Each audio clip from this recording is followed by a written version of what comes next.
Amém. Graça e paz. Amém, meus irmãos. Vamos ter mais uma palavra de oração. Senhor, nós pedimos a Tua graça e o Teu socorro. Socorro para mim que vou falar e para os meus irmãos que vão ouvir. Espírito Santo de Deus, é a Tua palavra, não a nossa. Só o Senhor pode tomá-la e aplicá-la da forma devida. Por isso pedimos a Tua visitação e o Teu socorro. Em nome de Jesus. Eu coloco a mente das crianças que estão reunidas aí do lado. Peço a Tua graça e o Teu socorro sobre eles e os professores. E eu coloco a vida de cada irmão que está aqui nesse local. Eu coloco nossas mentes, nossos afetos, coloco aqueles irmãos mais maduros, aqueles irmãos mais imaturos, e eu peço a Tua graça e a Tua visitação sobre cada um de nós. Que o Teu Espírito Santo seja um ajudador nessa noite, para que o Teu nome seja glorificado. Em nome de Jesus. Amém. Segundo aos Coríntios, capítulo 6. Nós vamos, dentro da permissão do Senhor, nós vamos estudar o livro de Jonas essa noite.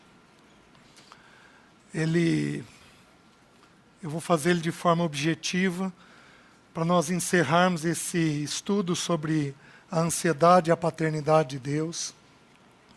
Nós estamos desde ontem estudando essa natureza terrena que nós temos de fugir da dor, de evitarmos a dor. Então nós vimos alguns textos ontem. Vimos que a primeira grande dor que nós evitamos foi a que Adão evitou, que foi se deparar com a sua própria verdade. Não a verdade apenas do que ele fazia, mas a verdade de quem ele era. Nós evitamos essas duas verdades. Nós evitamos a verdade do que fazemos.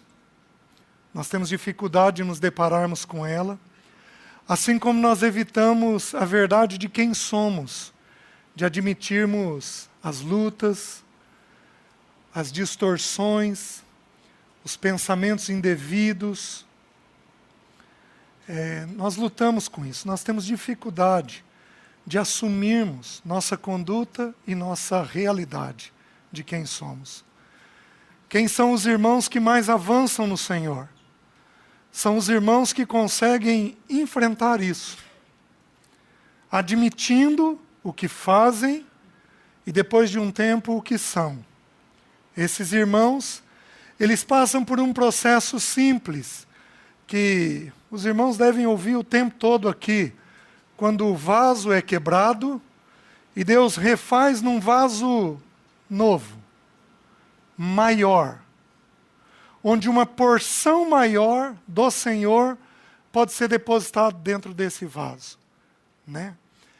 Então, cada vez que uma verdade é incidida sobre nós, e nós temos arrependimento dessa verdade, nós temos tristeza com essa verdade pecaminosa que temos, nós passamos por esse processo do vaso, do bendito oleiro, nos quebrando, e para a glória dele nos refazendo num vaso maior, onde uma porção maior dele pode ser depositada em nós.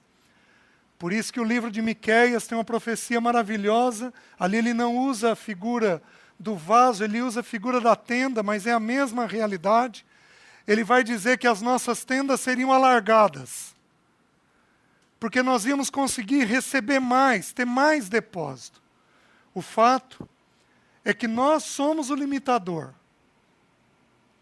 Deus não pode depositar 100 litros num vaso que comporta 50. Porém, Deus anseia fazer um depósito maior em nós. Para isso, Ele precisa, como um bendito oleiro, nos quebrar. Mas Ele é tão bom com Ele mesmo, em primeiro lugar, e depois conosco, que Ele não nos deixa quebrados. Ele nos refaz num novo vaso. Para depois de algum tempo, revelar mais algo sobre nós. Lançar mais luz sobre nós. E nós novamente passarmos por esse bendito processo de quebrantamento. Mas, meus queridos, não existe quebrantamento sem verdade. Não existe. O Monte Moriá, ele tem 2 histórias escritas sobre ele. Os irmãos devem conhecer isso.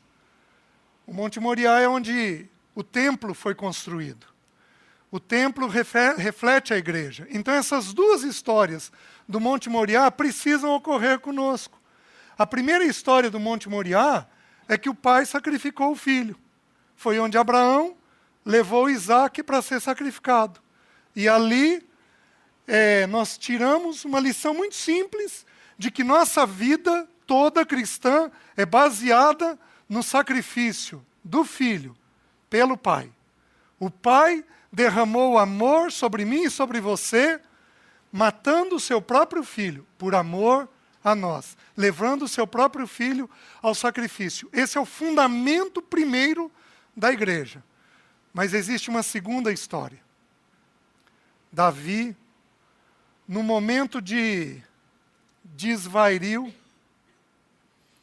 num momento de arrogância, ele resolve levantar o censo de Israel. O censo do exército de Israel. Meus queridos, para vocês terem uma noção, o exército da China, que tem 1 bilhão e 700 milhões de pessoas, o exército da China é um pouco menor que 3 milhões de pessoas. Joabe tenta dissuadir Davi a não levantar o censo. Davi firma naquilo. O exército dele, da nação dele. 1 milhão e quase 600 mil pessoas. Numa naçãozinha desse tamanho. Um exército poderosíssimo, conquistador. Uma nação abençoada pelo Senhor. Porém, o exército não era de Davi. Porque Deus opera com os exércitos dele. Do Senhor é a guerra. Davi diz para Golias, do Senhor é a guerra. A guerra não era dele. O exército não era dele. O exército era do Senhor. O número quem definia era o Senhor. Davi se arrepende daquilo que ele faz. Quando ele vê o número, o coração dele atemoriza. E o profeta vai até ele e diz que Deus iria tratar o pecado dele. O anjo do julgamento vem e mata 70 mil pessoas na nação de Israel. Suponho eu que 70 mil que tinham um coração semelhante a Davi. Porém, Davi de joelhos, quebrantado, de joelhos, quebrado, de ver o tamanho da tragédia do pecado dele, Davi levanta os olhos e ele vê o anjo numa eira, num lugar de moer o trigo. E um homem nesta eira. Davi se levanta, vai até esse lugar, aquele lugar é o Monte Moriá. A igreja de Deus ela é desenvolvida em 2 fundamentos. A igreja de Deus é desenvolvida no fundamento de que Deus amou o mundo de tal maneira que deu seu Filho unigênito, para que todo aquele que nele crê não pereça, mas tenha vida eterna. A igreja de Deus é fundada num ato de amor. Ela precisa ser uma expressão de amor nessa terra. Amor de um homem por uma mulher, de uma mulher por seu marido, desse casal com os seus filhos, de uns para com os outros. A igreja de Deus tem que ter como fundamento o amor. Porém, o segundo fundamento é que a igreja de Deus tem que repetidamente passar por quebrantamento. Se tem uma coisa que nós temos, é pecado. E se tem uma coisa que nós precisamos, é de arrependimento. A igreja necessita disso. E o que nos impede de nos arrependermos? Meus queridos, a nossa alma é o impedimento. Nossos pensamentos, nossos afetos, nossa vontade é o impedimento. Olha esse texto. Paulo tem uma luta com a igreja de Corinto. Eu vou abrir um parênteses e vou fechar. E eu vou pedir que os irmãos me ouçam com muitas reservas. Porque eu posso não estar certo. Então eu vou pedir que os irmãos me ouçam com reservas. O espinho de Paulo é mencionado nessa carta de 2 aos Coríntios. Um espinho permanente, que Deus não tirou, para manter ele num estado permanente de fraqueza e de quebrantamento. Alguns irmãos dizem que era o problema de visão que ele tinha. Outros irmãos sugerem que era alguma outra doença. Meus queridos, por que o espinho aparece no livro de 2 aos Coríntios? Porque a minha impressão é que o espinho de Paulo eram as lutas de relacionamento que ele tinha. Uma igreja que fazia oposição a ele. Uma liderança que fazia uma forte oposição a ele. Um povo que deveria ser a carta viva dele e que rejeitava sua instrução. Um líder que tem que escrever no capítulo 11 assim: suportai-me, pois, na minha loucura. E ele vai falar bem dele. Porque ele sabe que é loucura falar bem dele. Mas ele precisa falar bem dele para restaurar a autoridade que ele tinha com aquele povo. Meus queridos, um irmão sofrido naquele povo. E aí ele diz o que está acontecendo. Por que ele deseja avançar no relacionamento e os coríntios não permitem? Olha o que ele diz. Capítulo 6, versículo 11. Para vós outros, ó coríntios, abrem-se os nossos lábios e alarga-se o nosso coração. Para vós outros, ó coríntios, abrem-se os nossos lábios e alarga-se o nosso coração. Não tendes limites em nós, mas estáis limitados nos vossos próprios afetos. O que limitava o avanço daquele relacionamento? O afeto daquelas pessoas. Como justa, ele vai dizer no versículo 13, como justa retribuição, falo-vos como a filhos, dilatai-vos, pois. A palavra filhos usado aqui, os irmãos lembram que só tem 2 originais para filho, teknon e ruiós. Teknon é criancinha, ruiós é filho adulto. Aqui a palavra filho é teknon, criancinha. Quando uma pessoa mais madura deseja caminhar com alguém mais imaturo, qual é o limite daquele relacionamento? Do maduro ou do imaturo? Do imaturo. O irmão Spurgeon, ele tem uma frase que diz assim: uma corrente é tão forte quanto o seu elo mais frágil.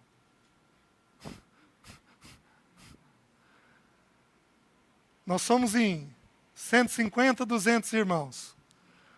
Uma corrente de 200 irmãos. Qual é a capacidade dessa corrente? O seu elo mais frágil. Pessoas infantilizadas, imaturas, que não trataram a sua mente, os seus pensamentos, que não trataram os seus sentimentos. A palavra afeto, aqui, ela é tirada de intestino, de vísceras. Está falando de fígado, de rim, de pulmão. Por quê? Porque naquela época entendia-se que esta parte aqui era a fonte dos afetos nossos. Vocês querem ver? Quem aqui de vez em quando tem um afeto e sente um apertão no peito? Todos nós temos isso. Isso é ansiedade. isso é angústia, vem aqui. Então eles traduziam o quê? Eles traduziam que o afeto estava aqui. Mas essa palavra fala de afetos intensos. Não é daquela coisa, eu vou andar um pouquinho, de, meu irmão, nossa, que bom que você fez hoje de manhã servindo a ceia para nós. Não, é aquela coisa do que, meu irmão, você não sabe como é que você me amou nessa manhã. Fala de um afeto intenso. Irmãos que têm um afeto exacerbado dentro de si, no bom e no mau sentido. Se é para falar, falam muito. Se é para rir, riem muito. Se é para brincar, brincam muito. Se é para ter limite, vão odiar. O irmão está falando desse tipo de afeto. Não tendes limites em nós, mas estáis limitados nos vossos próprios afetos. Meus queridos, o nosso pensamento e o nosso sentimento é um limitador para a nossa vontade.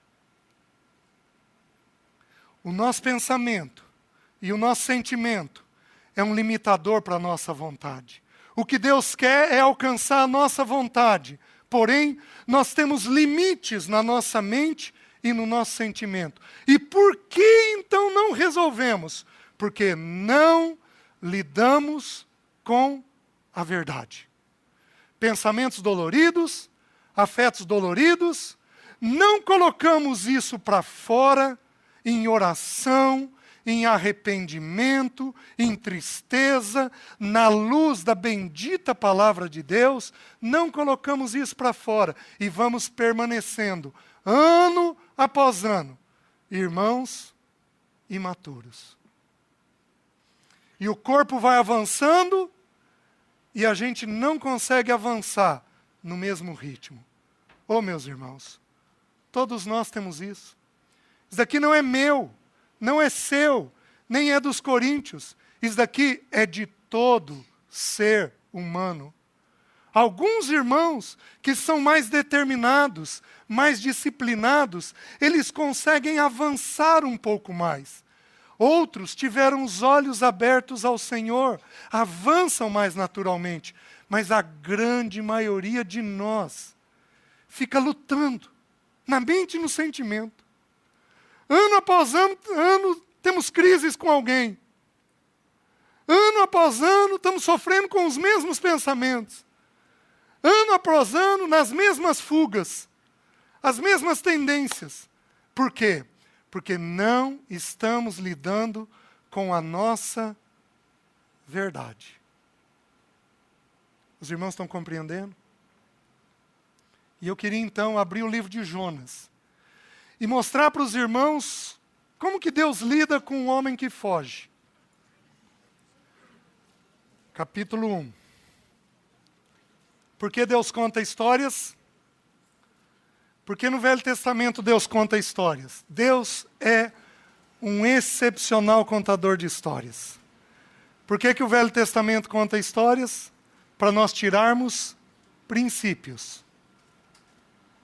Os princípios vêm embutidos na história. Tá? Então nós vamos entendendo o que Deus quer nos comunicar através dos princípios. Então nós buscamos na história os princípios que Deus está colocando ali dentro. Presta atenção. Eu pego um drogado de 22 anos, usuário de crack. Tá? Vamos subir a idade dele. 25 anos. Esse drogadito, ele é maduro? Esse jovem de 25 anos, ele é maduro? Não. Por quê? Porque ele foge. Vem aqui um pouquinho.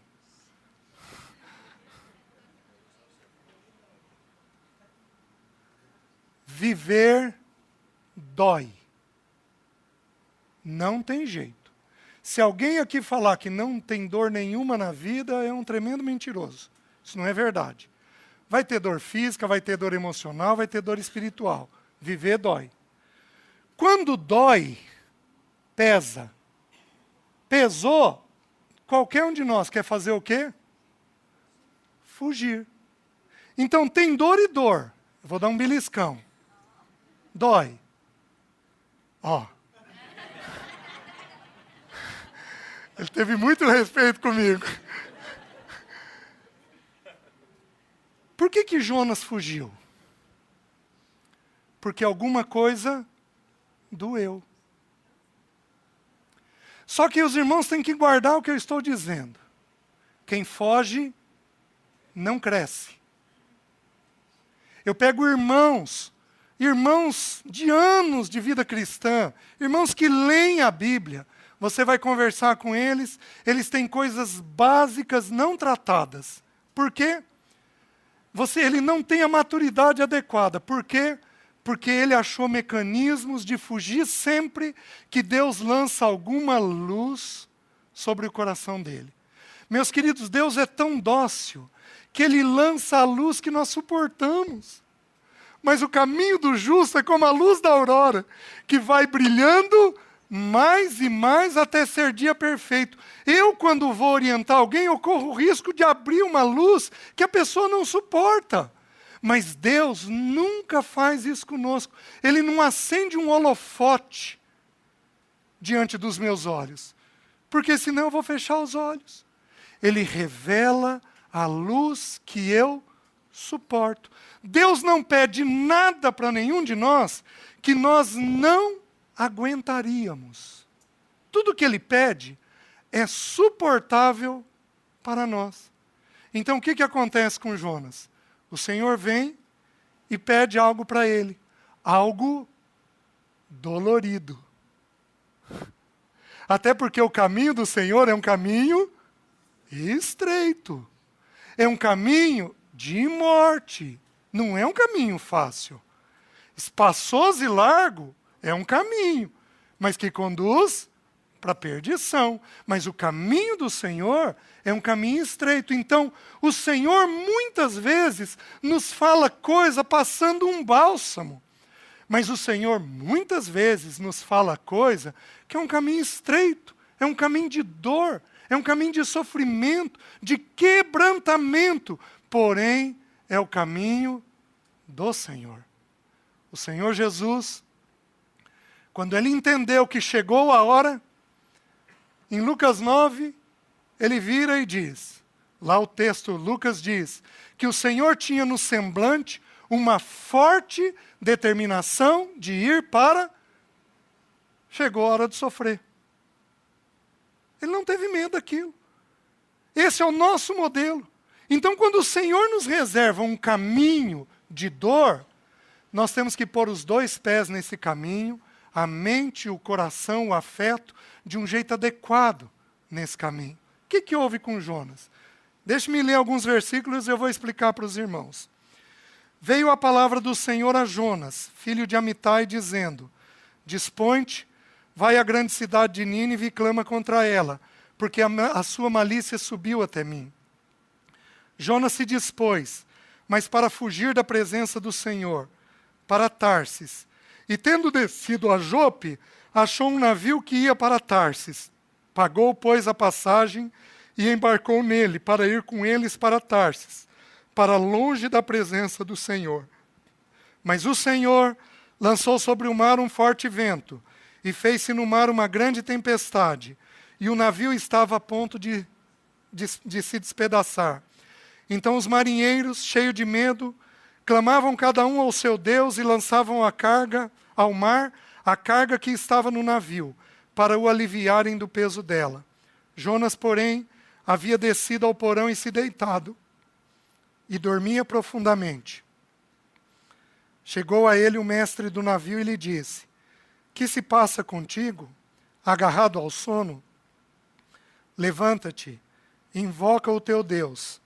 Talvez assim esse Deus se lembre de nós, para que não pereçamos. E diziam uns aos outros, vinde e lancemos sortes, para que saibamos por causa de quem nos sobreveio este mal. E lançaram sortes, e a sorte caiu sobre Jonas.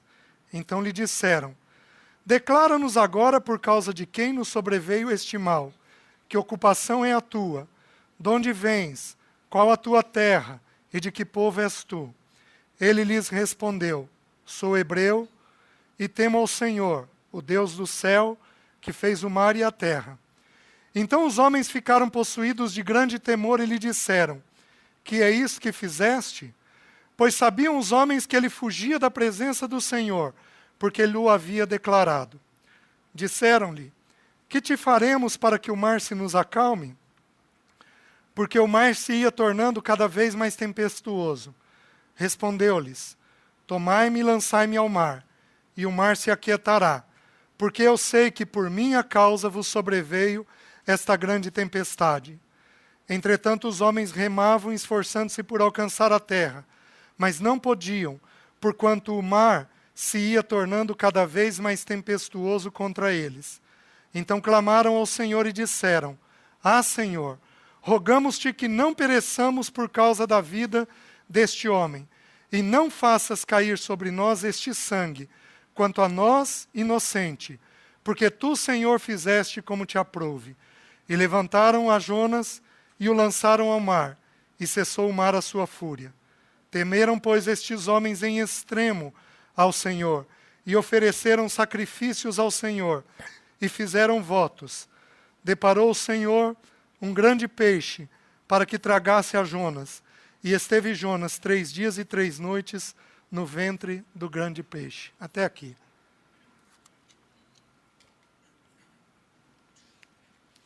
Quais os princípios que nós vamos tirando?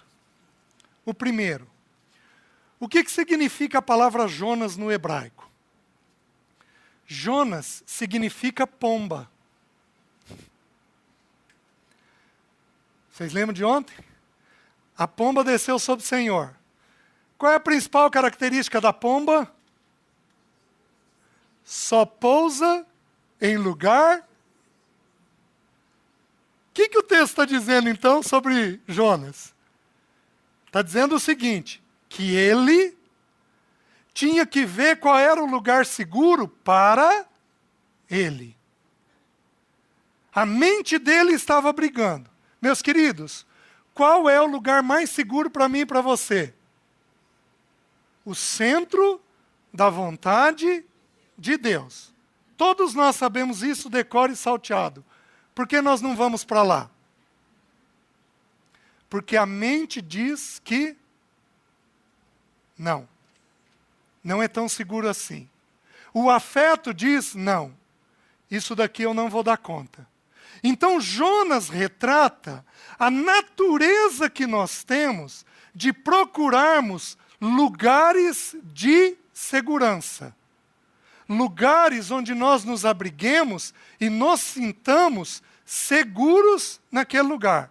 A gente procura pessoas, a gente procura médicos, a gente procura relacionamentos, a gente procura dinheiro, coisas que de alguma forma vão nos dar segurança. Cada um de nós aqui tem o seu cantinho de segurança, que não o Senhor. Porque o Senhor deveria ser o único abrigo seguro.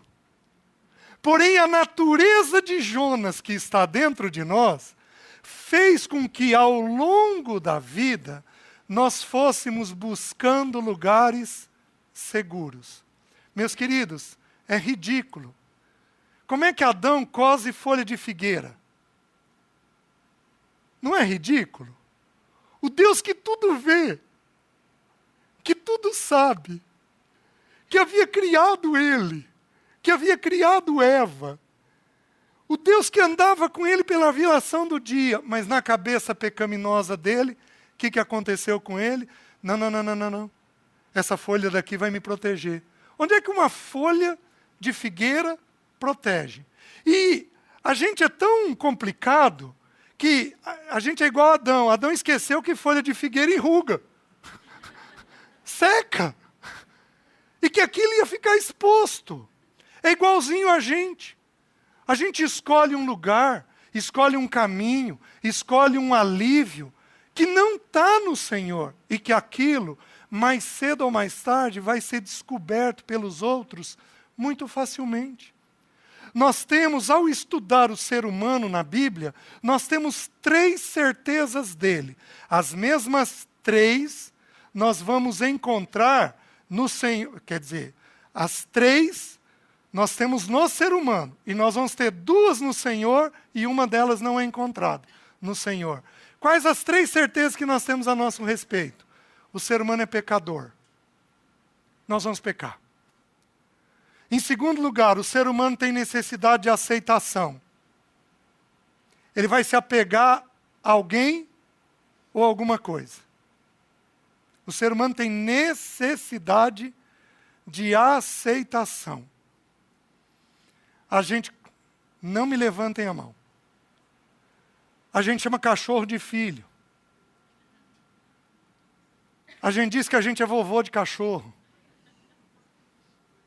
Meus queridos, o que é isso? Senão a necessidade de aceitação. Qual é essa necessidade senão a de apego, de aceitação? Segunda necessidade do homem, aceitação. Terceira necessidade, terceira característica do homem, o homem vai fugir. Nós somos, por natureza, fujões. Nós evitamos a luz. Nós evitamos o caminho do Senhor.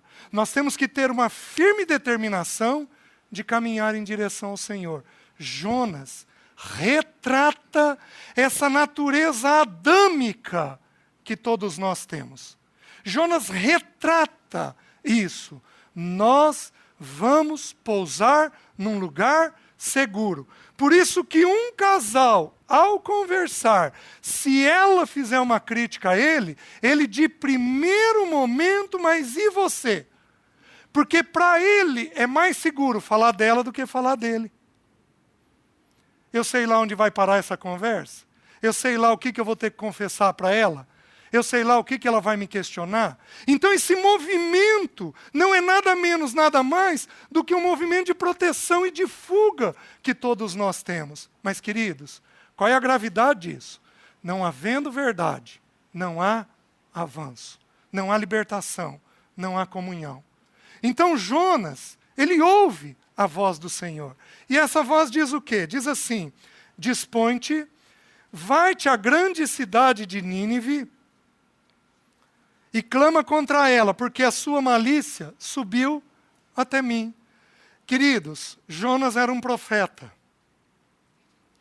Jonas sabia que havia uma profecia já dada sobre o reino do norte, de que a Assíria, cuja capital era Nínive, levaria a nação, o reino do norte, cativo.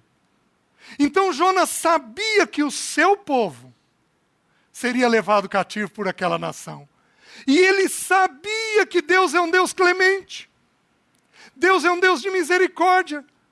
E Deus estava mandando lá ele para clamar e falar de Deus, que se eles não se arrependessem, Deus destruiria eles. Então Jonas fez uma conta simples na cabeça dele. Eu não vou, eles não se arrependem, Deus os destrói e a nação de Israel não é levada cativa. Os irmãos estão entendendo? Como nós fazemos conta. Não, eu vou fazer com meu filho desse jeito, daquele outro. Não, com minha esposa eu vou fazer assim. Não, com o meu dinheiro eu vou fazer dessa maneira. Não, eu vou fazer esse negócio. Não, eu vou comprar tal coisa. A gente começa a fazer movimentos e estratégias na nossa cabeça, porque nós vamos fazer o que é mais seguro para nós. Fazemos sem temor diante de Deus. Fazemos sem pôr o joelho no chão e consultar o Senhor. Fazemos sem considerar qual é a vontade dEle. Fazemos sem temor de Deus nos nossos olhos. Por quê? Porque queremos fazer aquilo que nos dá mais segurança. Meus queridos, nem sempre o Senhor usa de bom senso. Ele vai curar um cego e gospe no chão. Ele joga bactéria no olho do cego. Qual o sentido disso? Me diz a lógica disso. Não tem lógica nenhuma. Então nós fazemos o que o Senhor falou, porque esta é a segurança que nós temos, fazer aquilo que Ele nos falou. Confirmamos na palavra se foi o Senhor, confirmamos com as autoridades que nós temos se foi o Senhor, confirmamos com a multidão de conselheiros se é o Senhor, confirmamos com a paz de Cristo, não é a paz pessoal, porque existe uma paz enganosa, confirmamos pela paz de Cristo, seja a paz de Cristo, árbitro dos vossos corações, e confirmado que o Senhor quer aquilo, fazemos o que o Senhor pediu. Os irmãos estão entendendo? Porém, Jonas não faz isso. A palavra dispõe-te significa, fica de pé. Fica de pé e começa a fazer aquilo que eu estou te pedindo. Vai com urgência fazer isso daqui. Só que Jonas se dispõe. Mas no versículo 3 diz assim, Jonas se dispôs. Mas se dispôs para quê?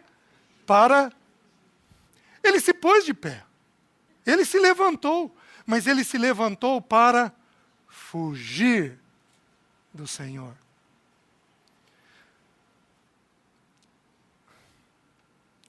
Vocês querem ver uma fuga da mulher? Ela vê que um assunto vai dar em problema. Aí ela começa o quê? Porque querido? Porque querido? E porque querido? E o querido já não está ouvindo faz tempo. E porque querido? E por que ela repete? Porque ela tem segurança de que aquilo que ela está vendo é o que tem que ser feito. E eu não estou dizendo que não é. Eu estou dizendo que o papel dela é auxiliar e não convencer. O que ela tem que fazer? Falar 1, 2 vezes, pôr o joelho no chão e orar por aquele assunto. Jonas se dispôs, mas ele não se dispôs para fazer esse enfrentamento. Ele se dispôs para fugir.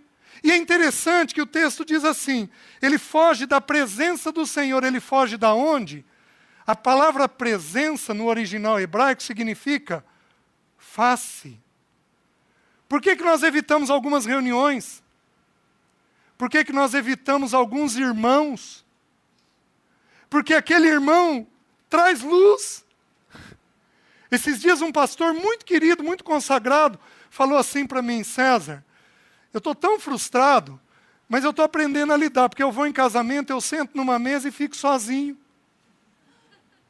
Por que as pessoas não sentam perto? Porque parece que só de sentar perto com um homem mais sério, a pessoa já vai lançar luz sobre as coisas que ela tem. Nós evitamos aquelas pessoas que representam a face de Deus, que representam a pessoa de Deus. Nós evitamos reuniões, nós evitamos a mesa, nós vamos evitar uma série de situações para nós fugirmos da face de Deus. Os irmãos estão entendendo? Mas não é só isso. Tem um outro princípio maravilhoso, porque diz assim, que ele foge para Tarsis. Sabe o que significa Tarsis no hebraico? Meus queridos, a Bíblia é maravilhosa demais. Sabe o que significa a palavra Tarsis no hebraico? Um paraíso, porém distante.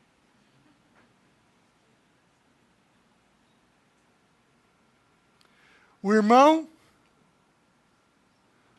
casado tem que ter uma conversa séria com sua esposa. Ele prefere o jogo. Tarsis. Um paraíso. Porém, alguma vez Jonas chegou em Tarsis? Nunca.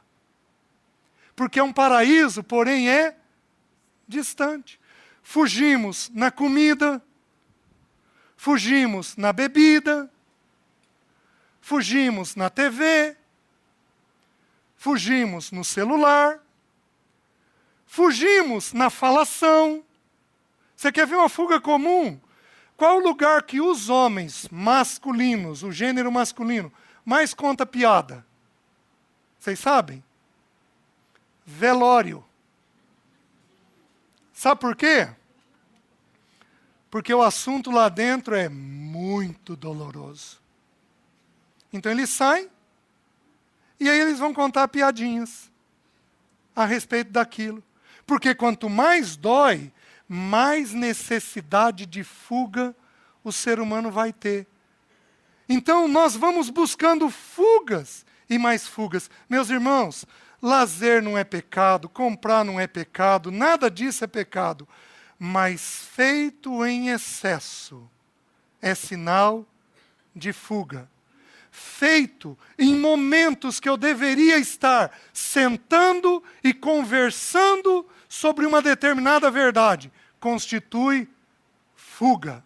E a tristeza, aquilo te alivia, mas aquilo é um paraíso distante. Você sai do zero e chega no lugar nenhum. Você nunca consegue avançar na carreira espiritual. Os irmãos estão conseguindo entender? Então Jonas se dispõe. Ele se dispõe para fugir da face do Senhor. E ele elege uma Tarsis. A minha pergunta é, qual que é a tua Tarsis? Para onde você costuma fugir? O que te dá prazer? O que você faz de forma muito repetida? Pensa aí comigo. Pensou? Vocês querem uma outra fuga? Eu fiz uma lista de fugas. Simples. Sono.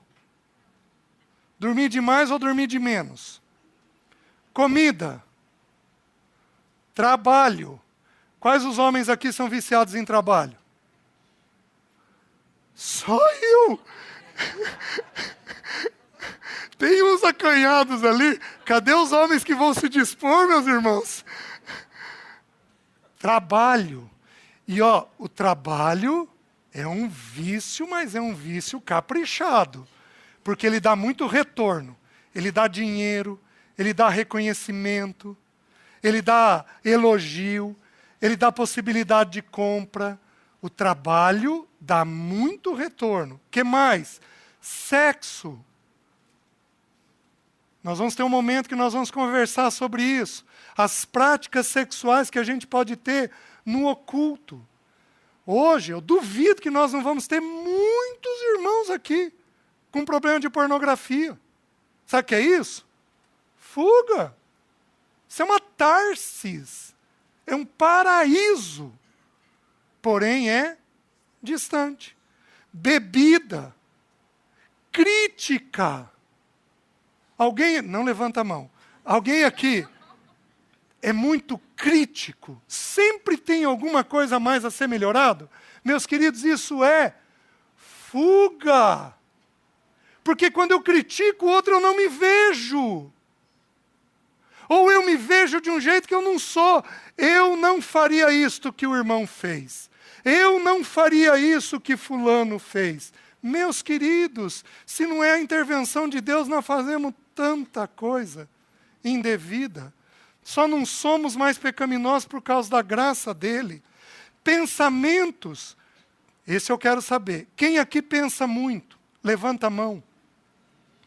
Levanta alto. Pensamento é uma fuga. Vocês querem ver um outro que é comum? Projetos. Quem que engata um projeto atrás do outro? Pode ser as irmãs dentro de casa. Uma hora é fuxico, outra hora é o tricô, outra hora é o ponto cruz, outra hora... Um projeto atrás do outro. Uma reforma que nunca acaba na casa. Tem que fazer isso, tem que fazer aquilo. Queridos, sabe quem era viciado em projeto na Bíblia? Leia Eclesiastes capítulo 1. Salomão. Ele cuidava no texto do uniforme dos servos. Mas, meus queridos, onde é que um rei tem tempo para cuidar do uniforme?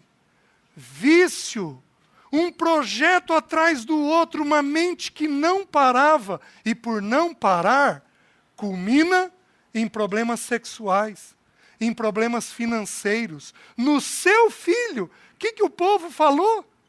Alivia o jugo, porque o teu pai colocou um jugo pesado, financeiro, sobre nós. Como é que Salomão não teve percepção disso? Um homem sábio, porque ele tinha as fugas dele. Mulheres foram outra fuga.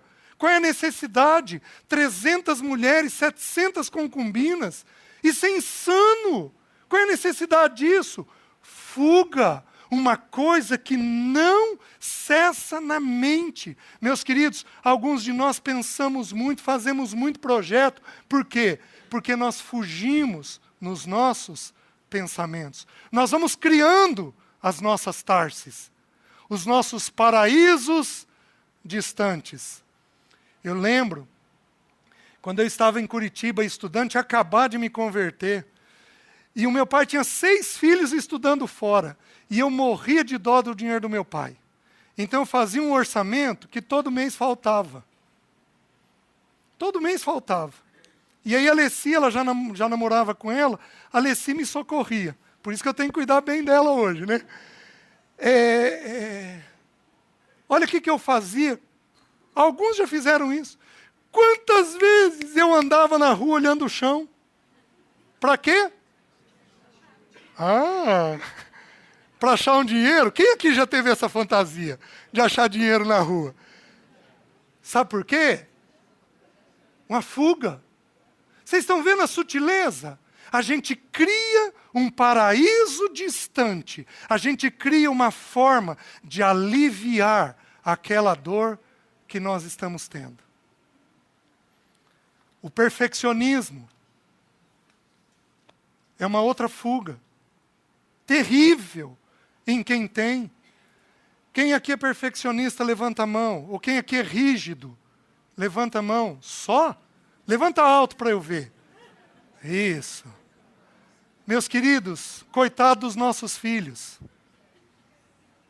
Porque nós vamos judiar deles em função dessa tensão que nós colocamos. E sabe por que nós somos perfeccionistas? Porque se tu tiver daquele jeito, parece um paraíso. Que mulher aqui é viciada em limpeza? Levanta a mão.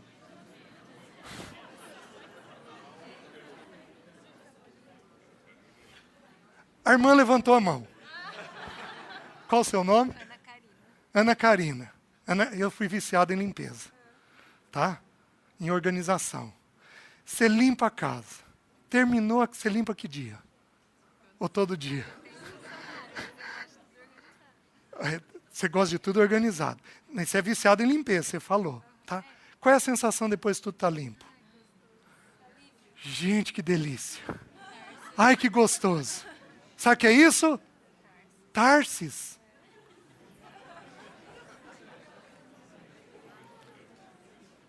Está fazendo sentido para os irmãos? Qual um dos pecados que o Senhor mencionou na lista dos 10 mandamentos? Não cobiçarás. Por que a gente cobiça?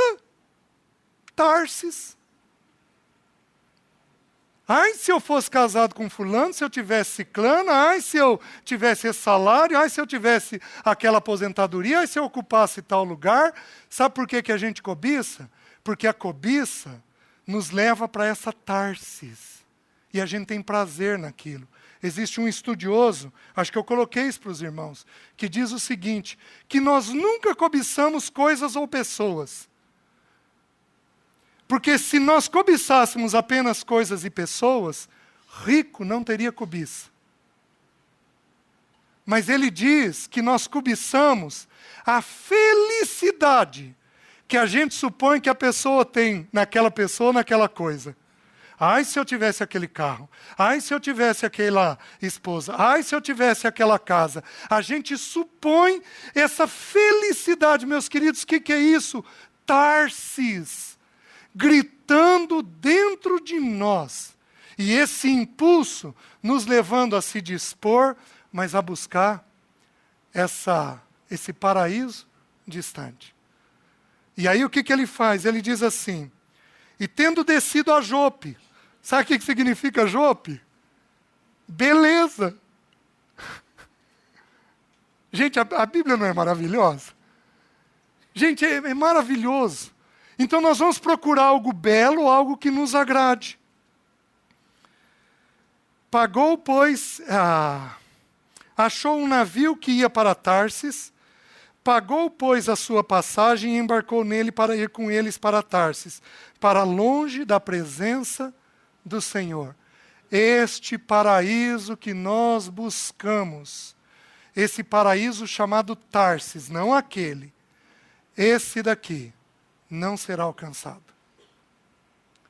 E a gente paga preço para fugir. Qual é o preço da fuga? O preço da fuga é o não crescimento. E meus queridos, eu vou dar uma palavra muito particular para os homens agora. Sejam os jovens, sejam os adultos. Prestem atenção. Nós somos a semente da casa. A nossa casa alcança o que nós alcançamos. Nós somos o prumo da casa. Deixa eu explicar. A Bíblia diz que Jesus é a pedra de esquina. Sabe o que é a pedra de esquina? Você vai levantar uma parede. Essa parede aqui, quando foi levantada, se for da forma convencional, é colocado um tijolo aqui e um tijolo na outra coluna.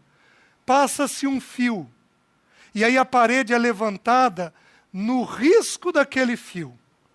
Então a pedra de esquina é a pedra de modelo. Quem é a pedra de esquina? Jesus. Porém, quem que representa Jesus no casamento? O homem. Se nós formos uma pedra torta, a casa inteira fica torta. Se tem uma coisa, essa humanidade está do jeito que está, apenas por falta de homens. As mulheres estão desorganizadas, estão duras, estão assumindo papéis que não lhes pertencem diante de Deus, porque nós somos uma pedra de esquina torta. E somos tortos porque fugimos.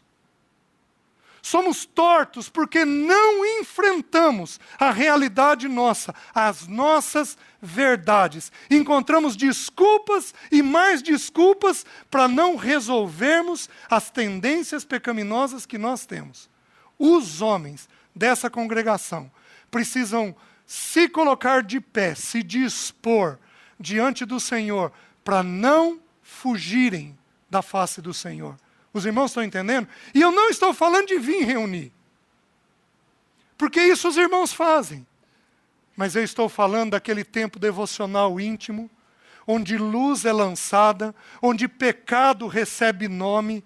Eu sou adúltero, eu tenho problema de imoralidade, eu sou ladrão, eu roubo o tempo do meu patrão, eu já roubei dinheiro de fulano e de ciclano, eu tenho o problema de falar demais, eu tenho o problema de fugir. Dá nome para os nossos pecados.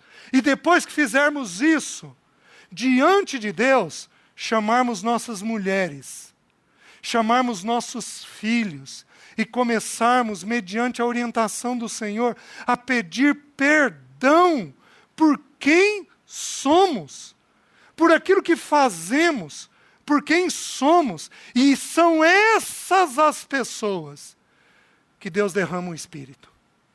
Porque Deus não pode derramar o Espírito naquilo que está cheio. Nós temos que ser esvaziados pela confissão, pelo quebrantamento, pelo arrependimento. Não é à toa que essa história se dá com um homem e não com uma mulher.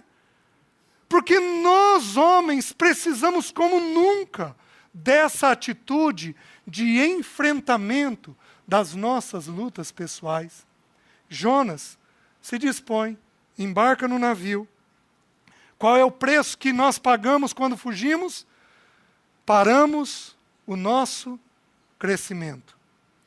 No capítulo 3, a mesma ordem é falada para Jonas. Deus tem que repetir a ordem. Jonas, se dispõe, vai até a cidade de Nínive e clama contra ela, porque senão eu vou vir e vou destruir ela.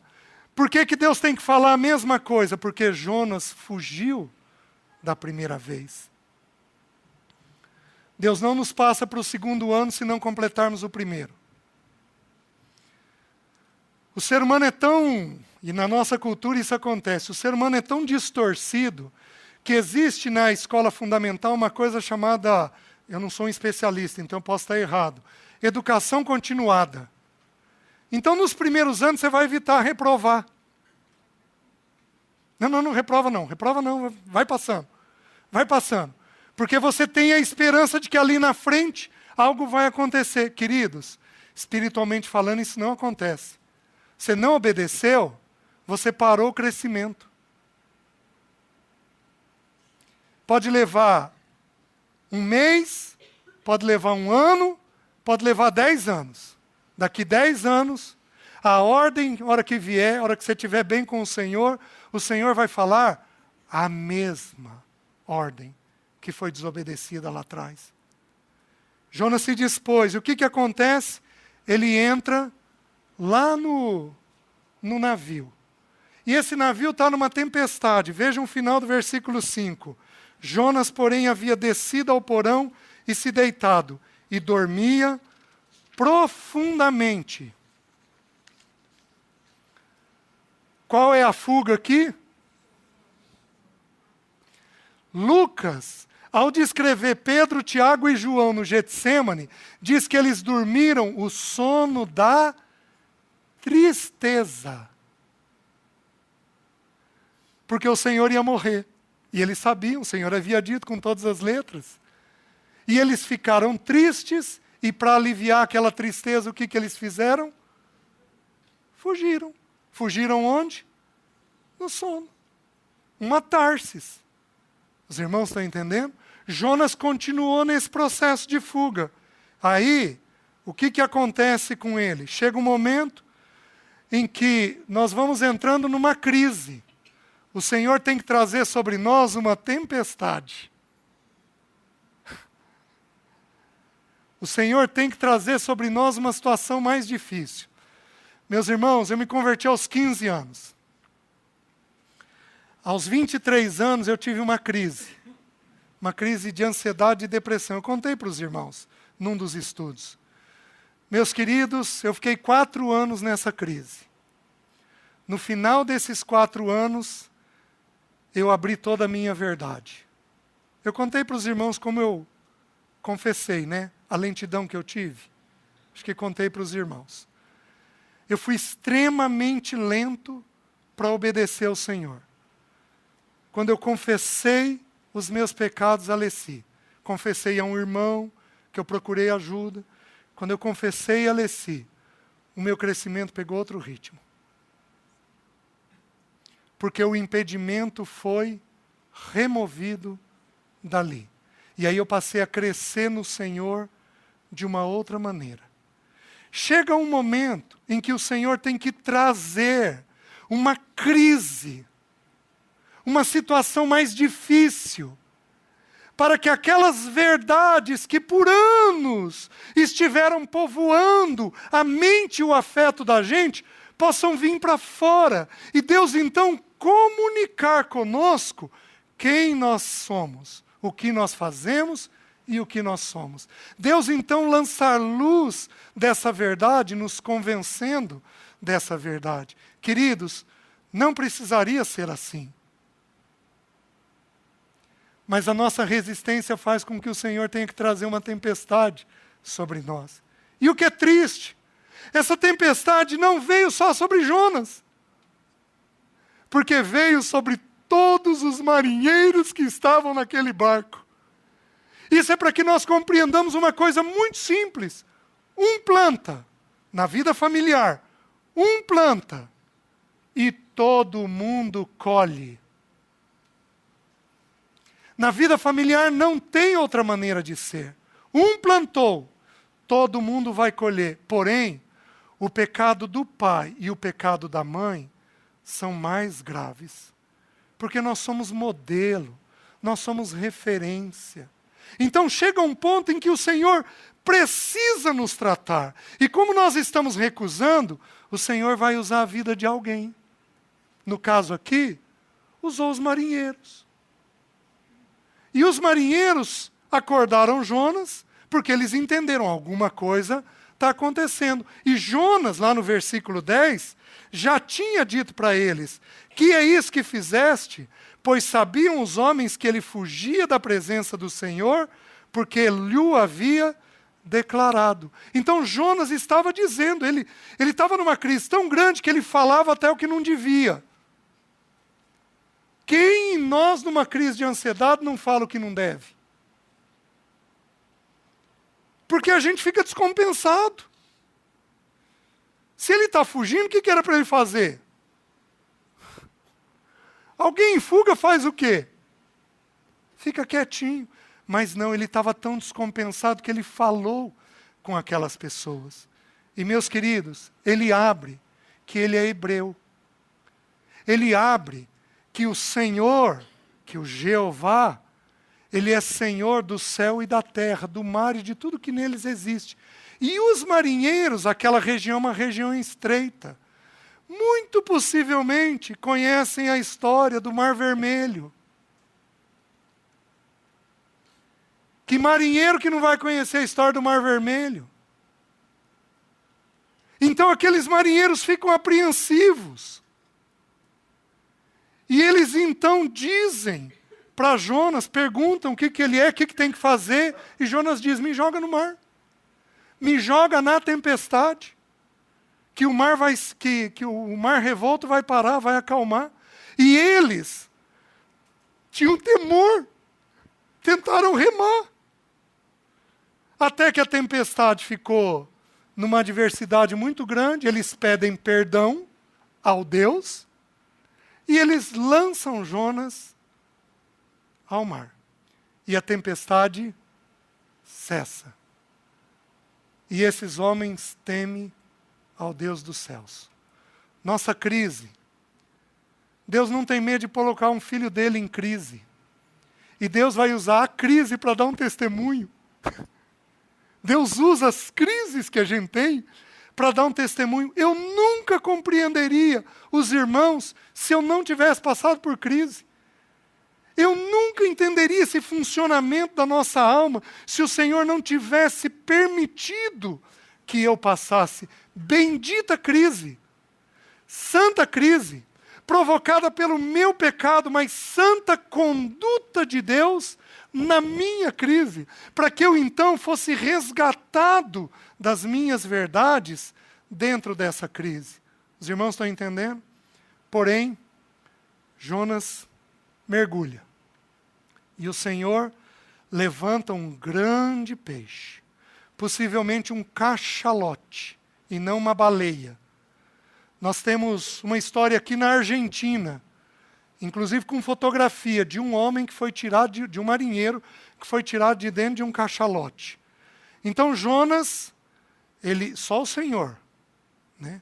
Se o texto dissesse que Jonas tinha engolido o cachalote, eu não tinha problema de acreditar. O cachalote engolindo Jonas está mais fácil ainda. E aí, tenta entender os princípios que vão ser ensinados agora. Meus irmãos, só mais um instante eu encerro, tá? Tenta entender os princípios. Na crise, qual a primeira coisa que ele faz? Então Jonas, do ventre do peixe, orou ao Senhor seu Deus e disse: na minha angústia clamei ao Senhor e ele me respondeu. Do ventre do abismo gritei e tu me ouviste a voz. Qual a primeira coisa que a gente faz em crise? Ora. Senhor, me ajuda. Senhor, me ajuda. Senhor, me ajuda. Senhor, seu meu socorro. Senhor, me ajuda. Meus queridos, em crise de ansiedade só entende quem já teve. Aquilo é desesperador. Só entende quem passou. Senhor, me ajuda. Senhor, seu meu socorro. Isso é o que a Bíblia chama de súplica. Uma palavra de estudo. Uma frase de estudo. Não é aquela oração normal que nós fazemos. É uma súplica. Senhor, o Senhor está vendo. Senhor, o Senhor está vendo. Senhor, me socorre. Senhor, me socorre, Senhor, me socorre. E Jonas tinha uma segurança. Ele sabia que não importava onde, ele estava sendo ouvido. Gravem aí, Salmo 63, 13. Bendito seja Deus, que não me rejeita a oração, nem aparta de mim a sua graça, o seu favor. Jonas tinha segurança nessas verdades, meus queridos. E então, ele começa a oração dele, mas aí nós tiramos alguns princípios. Vejam o primeiro. Pois me lançaste no profundo, no coração dos mares. Toda crise que nós enfrentamos, mais severa, ela é um momento de escuridão. Como nós não lidamos com a verdade, ali atrás, nós estamos num momento de escuridão. Não sabemos exatamente para onde ir, o que fazer. Somos tomados por essa escuridão própria do profundo. O profundo dos mares é escuro. Muito escuro. É uma treva. Ainda não alcançado plenamente, né? Nós temos esse submarino argentino agora, ele possivelmente caiu, o lugar que ele caiu é só 200 metros de profundidade, porém está perto de um lugar que vai até 2.000 metros de profundidade.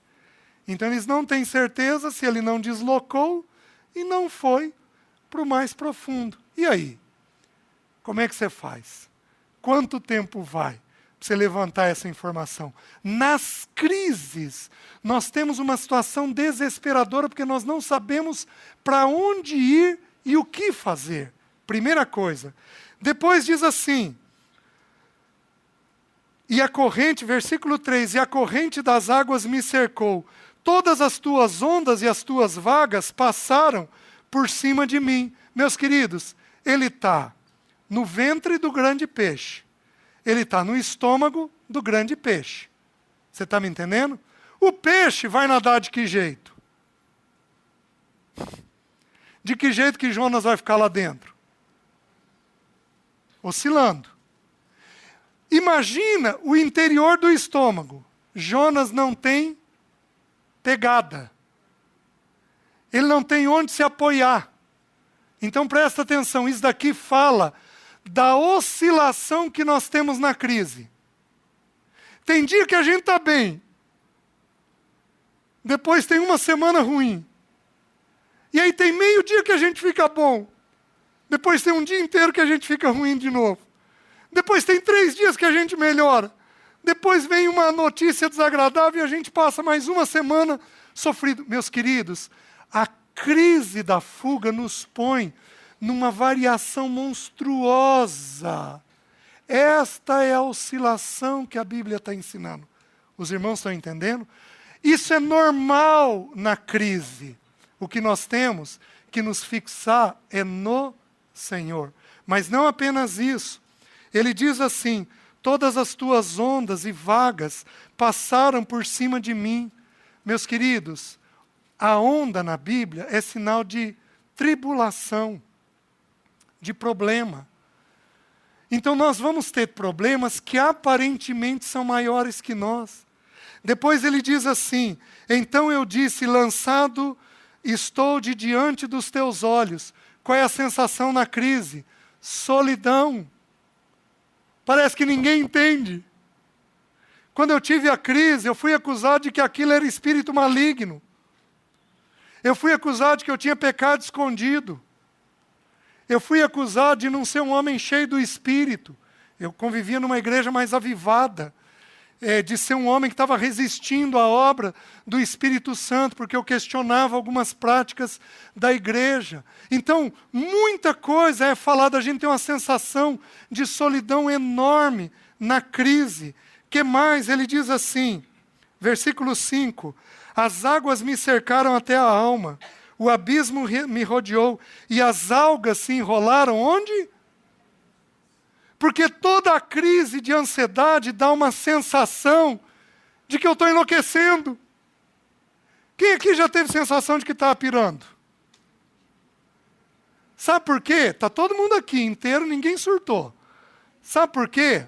Porque quando o pensamento acelera demais,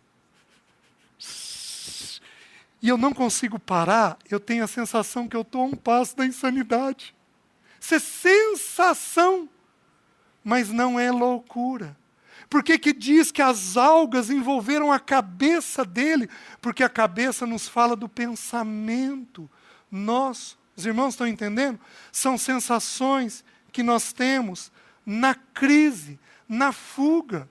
Você pode fugir o tempo que você quiser, mas vai chegar um momento que o Senhor vai trazer uma tempestade. Louvado seja o nome dele. Amém?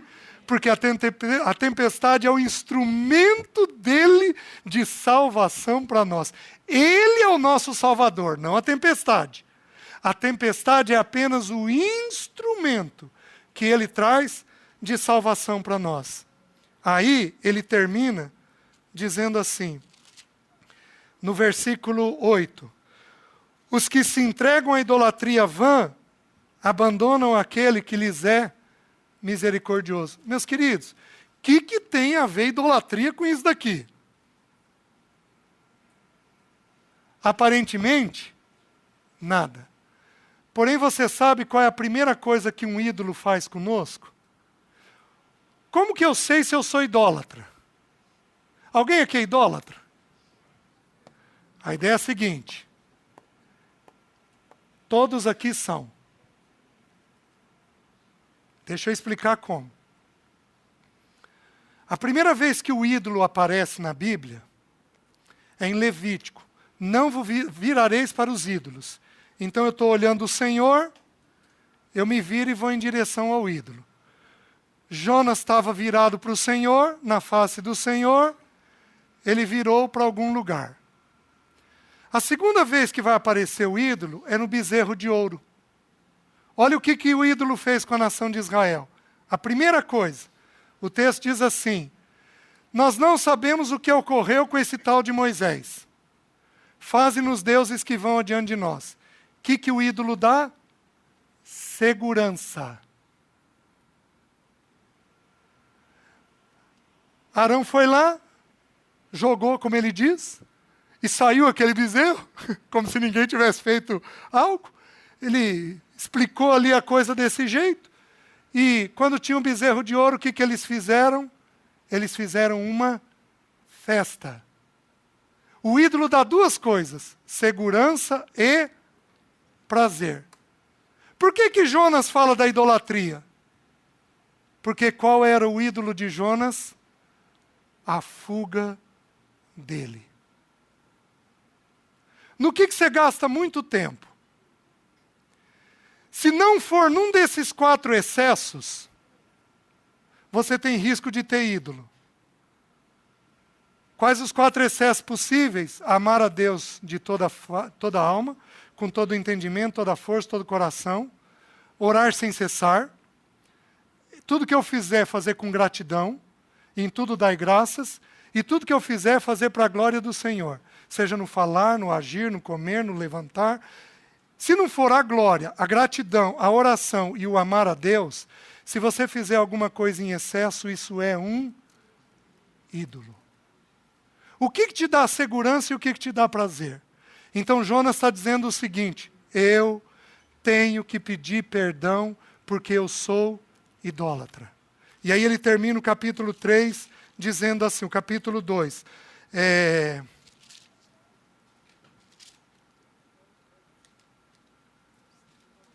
Ao Senhor pertence a salvação. Final do versículo 9. E aí então, quando nós alcançamos isso, Jonas de um momento para o outro é tirado da crise.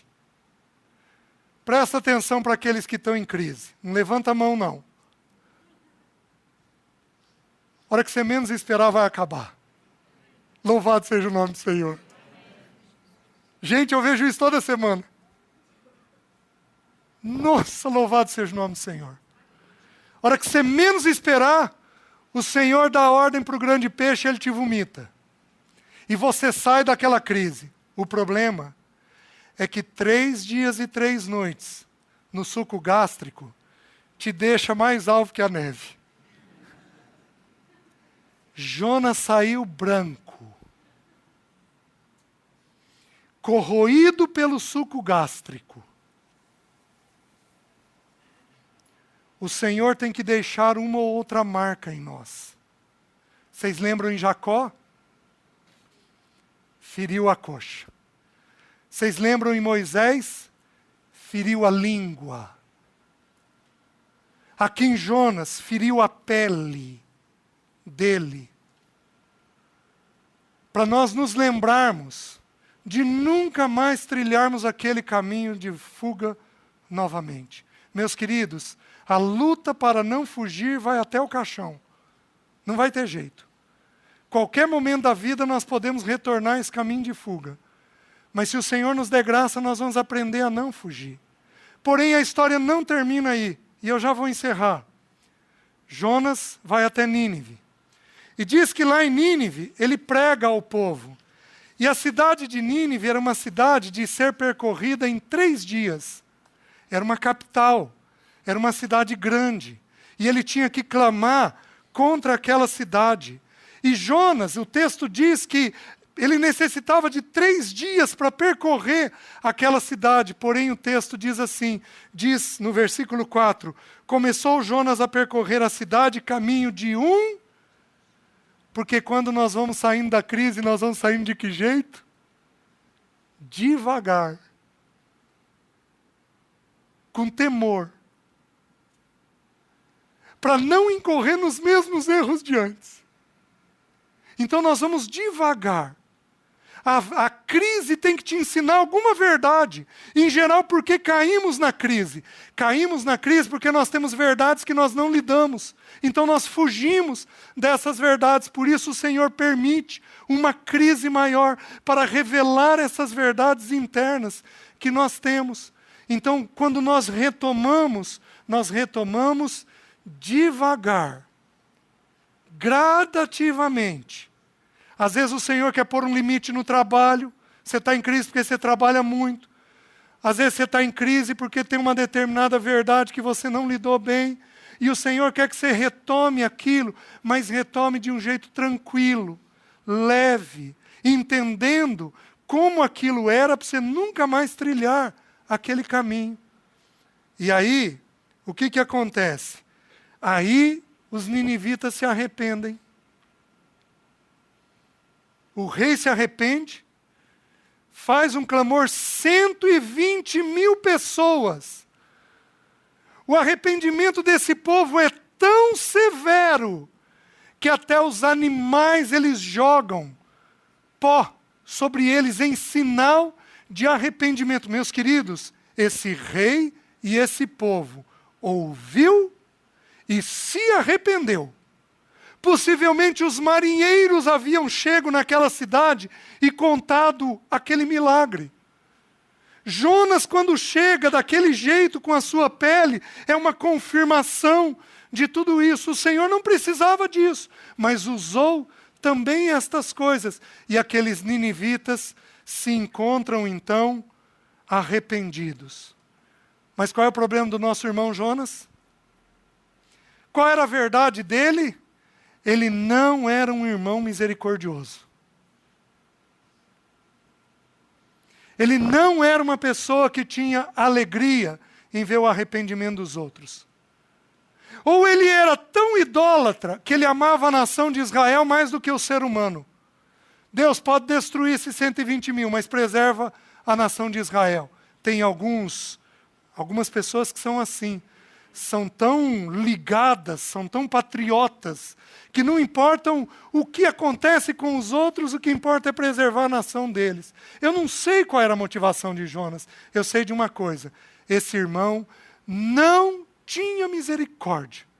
E Deus queria lançar luz sobre essa verdade. E aí o capítulo 4 diz assim, com isto desgostou-se Jonas extremamente e ficou irado.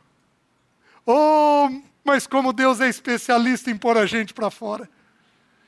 Em trazer a verdade da gente para fora. Pessoas que não se sentem bem aceitas vão ranger os dentes para o outro. Vem cá, irmão.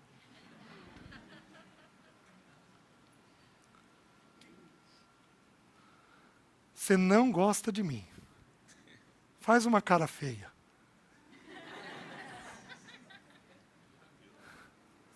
Faz uma cara de ira. Faz uma cara de assassinato.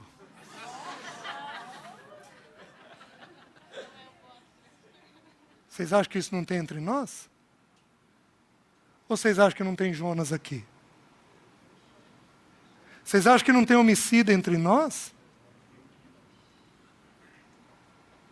Vocês acham que quando a gente fala mal do outro, nós não estamos matando o outro? Sabe qual é o problema? A ira, a primeira vez que apareceu na Bíblia foi no caso de Caim e Abel. O primeiro sentimento do ser humano, medo. O segundo sentimento do ser humano, ira.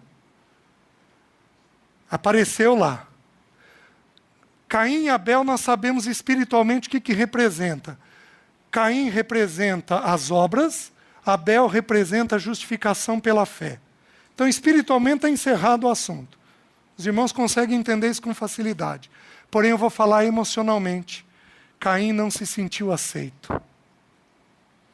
Deus não aceitou ele. Porque ele não trouxe a oferta que Deus queria. Deus não teve problema com ele. Deus teve problema com a oferta dele. Porque ele sabia qual era a oferta. Se procederes bem, não é certo que serás aceito? Vocês acham que Deus ia falar isso para ele se Deus não tivesse clareza de que ele sabia qual é o proceder bem? Então ele não se sentiu amado e aceito. E por não se sentir amado e aceito, o que ele fez? Faz a cara de ódio. Odiou alguém. Sabe quando vem o ódio? Quando eu não me sinto plenamente aceito. Se você estudar o texto, tem umas curiosidades lá no caso de Caim. Porque diz assim, que o Senhor não aceitou. Aí diz assim, o Senhor vem até ele. Então, quem aqui é irritado? Levanta a mão. Bravo ou irritado? Levanta bem a mão. Mas bem. Presta atenção. Deus visita o irritado. Porque quando a pessoa está irritada, olha o que o texto diz. O texto diz assim, que o Senhor veio até ele. Assim como vem até Jonas. Porque o Senhor sabe que a irritação é um sentimento que, se não cuidar, vira pecado. Então o Senhor faz uma visita, trazendo clareza na mente daquela pessoa de como ela deve proceder. Então o Senhor vira e diz assim, por que andas descaído o teu semblante? Essa fisionomia. O Senhor vem até nós. E aí o Senhor diz assim, se procederes bem, não é certo que serás aceito, mas se procederes mal, eis que o pecado jaz à tua porta e a ti cumpre dominá-lo. Sabe o que é proceder bem e proceder mal no original hebraico? Estar satisfeito. Sabe quando é que a gente tem raiva? Quando é que a gente tem ira? Quando a gente não está satisfeito. E a gente não está satisfeito porque não se sente aceito. Não se sente amado. Não se sente cuidado. Não se sente visitado pelo Senhor. Não se sente aceito pelo Senhor, não se sente aceito pelas pessoas, aí então nós odiamos. Quem são as pessoas que mais odeiam?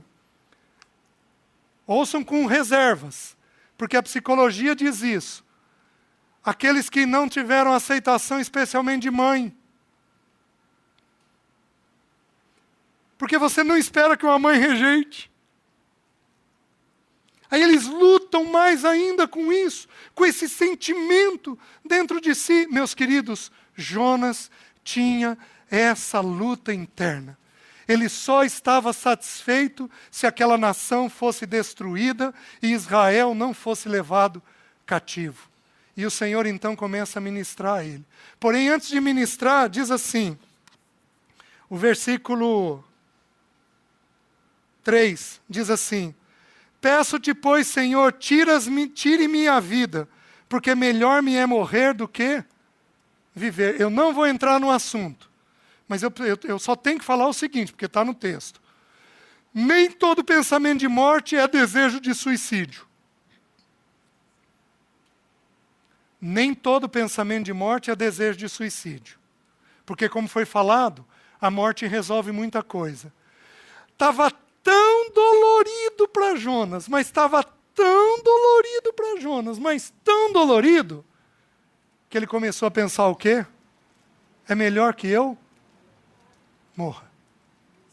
Eu não vou pedir para levantar a mão, mas um tanto grande de nós já pensou na sua morte pessoal. Só em forma de morte, não em forma de suicídio. Mas já teve esse pensamento. Por quê? Porque o suicídio é a fuga das fugas. É a maior fuga de todas. Onde eu supostamente vou encerrar a minha dor. Se acabasse aqui, encerrou. O problema é que não acaba aqui. Existe uma dor de ranger de dentes depois. Uma dor maior ainda depois. Porém, Jonas tem esta luta pessoal dentro de si. E Deus quer mostrar para ele que ele não é um irmão misericordioso. Como é que Deus encerra isso? Deus manda um verme, Deus manda uma planta para fazer sombra para ele, e ele está ali sem o pensamento de morte, porque ele está numa sombra. Deus manda um verme que fere aquela planta e aquela sombra acaba. E novamente Deus fala com Jonas. Jonas tem novamente o pensamento de morte. Vai repetir lá no versículo 8, né?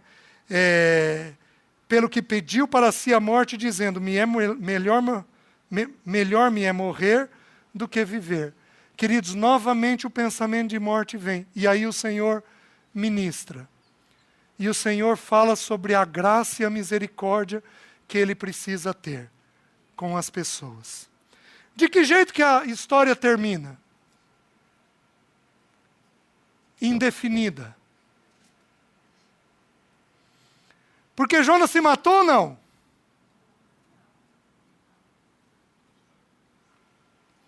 Jonas obedeceu plenamente ou não? Ele entendeu ou não? Nós não sabemos o que houve exatamente com Jonas. Por quê? Do meu ponto de vista, por que a história termina sem um fim? Porque os fujões vão ter que cuidar disso até o final da vida. Aqueles que fogem vão ter que cuidar disso até o final da vida. Não tem jeito a não ser mantendo a vida diariamente em ordem. Se você deixar remontar pecado, você vai para Tarsis. Os irmãos estão entendendo? Do meu ponto de vista, então, termina indefinido, porque esta é uma luta que todos nós teremos por toda a nossa vida, de não fugirmos. Amém? Senhor, obrigado pela Tua palavra. E eu peço que, por misericórdia, o Senhor aplique ela de forma devida ao coração de cada um de nós. Ajuda com que esta palavra seja bem compreendida. Nós resistimos a Satanás, que pode distorcer a Tua palavra. Ajuda-nos a compreendê-la. Nós oramos em nome de Jesus. Amém.